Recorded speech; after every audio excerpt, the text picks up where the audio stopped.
sidang jamaah Idul Adha yang dimuliakan oleh Allah Subhanahu wa taala. Allahu akbar, Allahu akbar, walillahil hamd. Apa pelajaran, sebuah pelajaran bagi kita terhadap kisah yang luar biasa, yang sangat mengharukan. Bahkan setiap tahun kita dengarkan kisah di dalam surah As-Saffat ini, tentang dialog Nabiullah Ibrahim dengan anaknya. Yang pertama, Allah menetapkan sebuah sunnatullah, sebuah pelajaran yang tak lain dan tak bukan mengajarkan kepada kita. Pelajaran apa itu? Bahwa tidak ada ujian, tidak ada kesusahan di dalam diri kita, tidak ada ujian yang Allah turunkan kepada kita, kepada hambanya, kecuali Allah Subhanahu wa ta'ala telah mempersiapkan balasan-balasan kebaikan yang Allah siapkan bagi hambanya yang menjalani ujian itu dengan penuh keikhlasan, penuh kesabaran, dan memenuhi taatnya kepada Allah Subhanahu wa ta'ala. Sekali lagi, tidak ada ujian di dalam kehidupan kita, ujian yang Allah turunkan kepada hambanya, kecuali Allah Subhanahu wa ta'ala telah mempersiapkan balasan-balasan kebaikan yang luar biasa bagi hambanya yang taat, bagi hambanya yang sabar, bagi hambanya yang ikhlas semata-mata karena Allah Subhanahu wa ta'ala. Apa balasan Nabiullah Ibrahim alaihissalam ketika lulus diuji oleh Allah Subhanahu wa ta'ala? Wa fadainahu bidzibhin azim, kata Allah. Allah jawab di dalam Al-Quran, wa fadainahu bidzibhin azim. Balasan kepada Nabiullah Ibrahim, yaitu kami ganti putranya Ismail dengan sembelihan yang besar. Bahkan pensyariatan itu berlaku sampai saat ini dan berlanjut ila qiyamis sa'ah, berlanjut sampai datangnya hari kiamat. Apakah itu jemaah yang dimuliakan oleh Allah Subhanahu wa ta'ala? Apakah hanya itu yang Allah balaskan kepada Nabiullah Ibrahim ketika Nabiullah Ibrahim diuji oleh Allah, kemudian Nabi Ibrahim lulus, berhasil diuji oleh Allah Subhanahu wa ta'ala? Tidak. Allah anugerahkan seluruh nabi merupakan keturunan Nabi Ibrahim alaihissalam. Lahirlah Nabi Ishak, dan dari Nabi Ishak lahir Nabi Ayub, Nabi Yakub, Nabi Yusuf, Nabi Musa, Nabi Isa, dan dari keturunan Nabi Ismail lahirlah Nabi Lut. Dan juga dari keturunan Nabi Ismail Allah anugerahkan sebagai balasan kepada kebaikan, kepada kesabaran, kepada keikhlasan Nabiullah Ibrahim, baginda kita, juru penyelamat kita, panutan kita, Rasulullah sallallahu alaihi wasallam, merupakan keturunan Nabiullah Ibrahim melalui jalur Nabi Ismail. Ini menunjukkan jamaah yang dimuliakan oleh Allah, kebaikan yang Allah berikan luar biasa bagi hamba-hamba yang menjalani ujian dengan penuh kesabaran dan keikhlasan demi mentaati perintah Allah Subhanahu wa ta'ala. Allahu akbar, Allahu akbar, walillahil hamd. Hadirin dan hadirat sidang jamaah Idul Adha yang dimuliakan oleh Allah Subhanahu wa ta'ala. Kalau kita lihat, sebelum Allah Subhanahu wa ta'ala menguji, memberikan ujian kepada Nabiullah Ibrahim yang ujiannya begitu berat, yaitu menyembelih anaknya, ternyata Allah Subhanahu wa ta'ala telah menguji sebelumnya Nabiullah Ibrahim. Apa ujiannya? Untuk meninggalkan anak dan istri di lembah yang tandus, tanpa air, tanpa perpohonan, dan tanpa banyak perbekalan pada waktu itu. Disinilah keikhlasan, kesabaran seorang hamba sedang diukur dan diuji oleh Allah. Yang mana yang harus dipilih? Perintah Allah ataukah yang lainnya? Mendahulukan Allah atau yang lainnya? Maka di saat Nabi Ibrahim meninggalkan Siti Hajar istrinya, Siti Hajar hanya bertanya, wahai Ibrahim, Allahkah yang memerintahkan engkau meninggalkan aku di lembah yang tandus tanpa air, tanpa perpohonan ini? Maka Nabi Ibrahim hanya menjawab iya. Lalu Siti Hajar berkata kepada Nabi Ibrahim, wahai Ibrahim, jika ini perintah Allah Subhanahu wa ta'ala, adalah suruhan dari Allah Subhanahu wa ta'ala, maka tinggalkan aku dan anakmu di lembah yang tandus ini, karena Allah Subhanahu wa ta'ala tidak akan pernah sia-siakan hambanya. Inilah perkataan Hajar, karena Allah tidak akan pernah sia-siakan hambanya. Secara manusiawi, jamaah yang dimuliakan oleh Allah, ayah mana yang rela setelah puluhan tahun menikah belum memiliki keturunan, di saat diberi keturunan oleh Allah Subhanahu wa ta'ala harus ditinggalkan di lembah yang tandus, tanpa air, tanpa banyak perbekalan pada waktu itu. Tetapi disitulah sekali lagi keikhlasan seorang hamba diuji dan diukur oleh Allah Subhanahu wa ta'ala. Sebuah dialog, sebuah keluarga yang memberikan pelajaran kepada kita semua.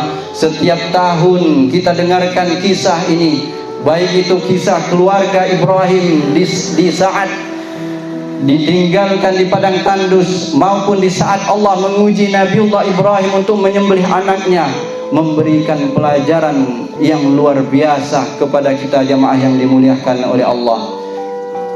Yang pertama, di zaman yang semakin konflik ini, baik itu permasalahan kesehatan kita, permasalahan rumah tangga kita, kesusahan ekonomi, juga yang lainnya, maka satu kata kunci, kalau kita mengambil pelajaran dari Nabi Ibrahim, kita mengambil pelajaran dari istrinya yang salehah Siti Hajar, kita mengambil pelajaran dari putranya Ismail alaihissalam, maka sebuah pelajaran bahwa sesulit apapun hidup kita, sebesar apapun ujian dari Allah Subhanahu wa ta'ala yang Allah turunkan kepada kita, maka jangan pernah tinggalkan Allah. Selalu kita libatkan Allah. Seorang hamba yang senantiasa melibatkan Allah Subhanahu wa ta'ala di setiap urusannya, di setiap pekerjaannya, maka yakinlah Allah senantiasa menjaganya. Itulah yang dicontohkan oleh Nabiullah Ibrahim alaihissalam. Yang kedua, pelajaran bagi kita semua di hari Aidul Adha ini, bahwa jangan sampai pangkat dan jabatan yang saat ini kita sandang, kemudian harta yang saat ini kita miliki, lalu anak istri yang kita saat ini kita sayangi, jangan sampai semuanya itu menghalangi kecintaan kita kepada Allah Subhanahu wa ta'ala. Jangan sampai semuanya itu menghalangi kita untuk mentaati perintah Allah Subhanahu wa ta'ala. Al-Quran menyebutkan tentang berhala yang terkadang menghalangi seseorang hamba untuk mengutamakan Allah Subhanahu wa ta'ala. Kata Allah, in kana aba'ukum, jika bapak-bapakmu, wa abna'ukum, anak-anakmu, wa ikhwanukum, saudara-saudaramu, wa azwajukum, istri-istrimu, wa ashiratukum, keluarga-keluargamu, wa amwalun iqtaraftumuha, dan harta yang saat ini kamu usahakan takut kerugiannya, wa tijaratun takhshawna kasadaha, dan perdagangan yang mungkin saat ini kita takut akan kehilangan, akan kerugiannya. Termasuk kata Allah, wa masakinu taradawunaha, tempat tinggal, rumah mewah yang saat ini kita sayangi. Taradawunaha ahabba ilaikum minallahi wa rasulih wa jihadin fi sabilih, lebih kamu cintai kata Allah daripada Allah dan Rasulnya. Dikarenakan anak kita menjaga jarak dari Allah, dikarenakan harta yang banyak kita lupa dengan Allah Subhanahu wa ta'ala, dikarenakan pangkat dan jabatan kita lupa untuk melaksanakan perintah Allah Subhanahu wa ta'ala. Lalu kata Allah, ahabba ilaikum minallahi wa rasulih, fatarabbasu, maka tunggu keputusan Allah Subhanahu wa taala. Kemudian yang selanjutnya hari raya Idul Adha juga kita kenal dengan hari raya Idul Kurban, di mana ketika kita diberikan harta yang banyak, nikmat kita ditambah nikmat oleh Allah Subhanahu wa taala, inna a'tainakal kautsar, sesungguhnya kami telah memberikan nikmat yang banyak kepada kamu, fasalli li rabbik, maka salatlah karena Allah Subhanahu wa taala. Alhamdulillah, hari ini kita telah melaksanakan salat Idul Adha. Kemudian setelah itu perintah Allah wanhar, dan berkurban. Di dalam berkurban ini, kalau kita lihat di dalam Al-Quran, jemaah yang dimuliakan oleh Allah, Allah tidak membutuhkan daging wala dima'uha, begitu juga darah tidak akan pernah sampai untuk menuju ridha Allah Subhanahu wa taala. Walaki yanaluhu taqwa minkum, akan tetapi yang akan sampai kepada Allah Subhanahu wa taala tak lain ialah takwa kepada Allah Subhanahu wa taala. Kita lihat Allah Subhanahu wa taala tidak melihat rupa kita, fisik kita, tetapi Allah Subhanahu wa taala melihat siapa yang paling bertakwa di antara kita. Kemarin tanggal 9 Zulhijjah, saudara-saudara kaum muslimin melaksanakan rukun Islam, menyempurnakan agama, yaitu melaksanakan ibadah di tanah suci.